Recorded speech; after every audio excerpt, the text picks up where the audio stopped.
And we are back with my first Manchester United reaction of the summer, coming with the news in the last hour that Erik ten Hag has signed a new contract extension at Manchester United, ending for absolute certainty any of the speculation regarding his future. Now, what's most interesting about this deal is that it's just a one-year contract extension. So rather than his deal expiring next summer, it will expire in 2 summers' time. So I think it's a bit of an odd one for me. If you're going to back your manager, give him a 3-4 year deal. I know it's the popular thing to do with modern-day football owners and sporting directors, that you only give managers a very, very short leash, because in the current climate, it's way too easy, in my opinion, to just get rid of your managers. And clearly that's the thinking here, is that if we give him a 1-year extension, then if we do have to sack him midway through this season or at some point next season, then it's not going to cost as much as it would do if we gave him a 3-4 year deal.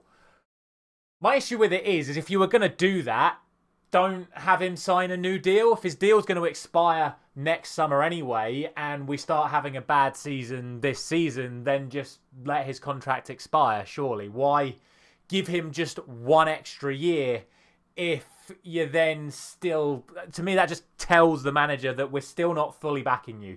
We trust you for this season, but if it's not going to work out, we're still going to get rid of you anyway, which is a little bit disappointing for me. If it was down to me, I would be giving him a 3-4 year deal. Actually give him the opportunity to build this project that he is working on.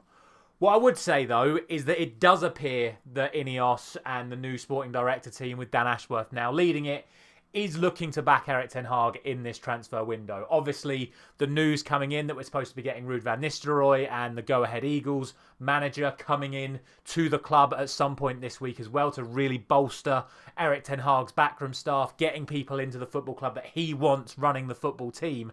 That is a massive positive. So I guess in that regard, it is a good thing that the deal is short, because it's given us the leeway to bring in these people that Erik ten Hag wants.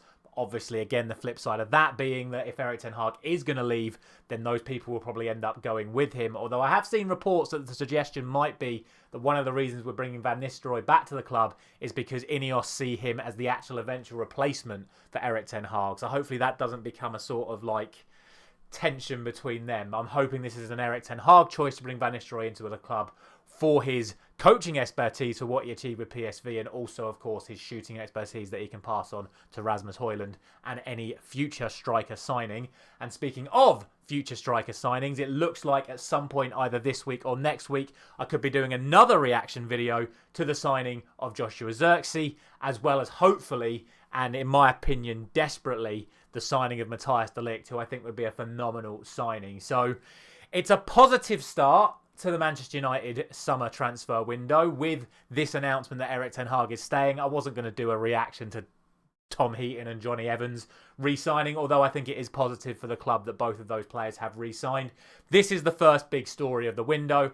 Erik ten Hag has been tied down for another season.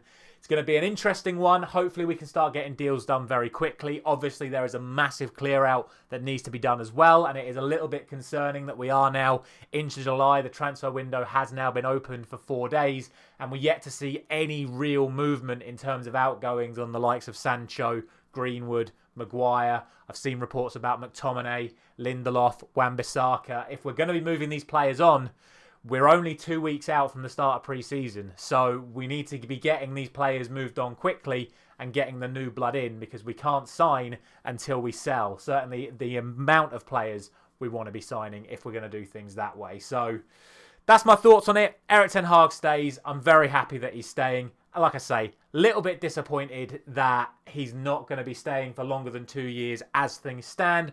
Obviously, I would imagine the interpretation will be that we give you this extra year to see how you get on, and then if it goes well again this season and then starts going well at the start of next season, then of course we look to extend it even further. And fingers crossed, the club is now starting to go in the right direction. We'll see how things go. But the final thing I will say about the current club's direction, what the hell are they doing with the women's team? I know I don't talk about the women's team a lot on this channel, but you've got to look at what's been going on there already this summer and last summer. Firstly, letting Russo and Bartil go last summer on freeze.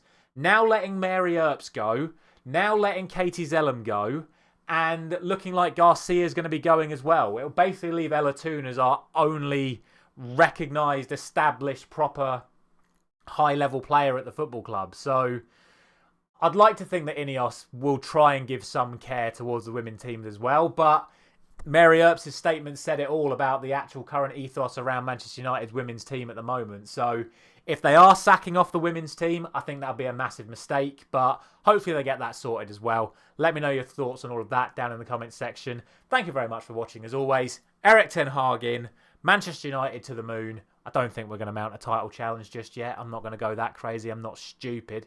But fingers crossed, this is a major step in the right direction. Thank you very much for watching. I'll see you very soon.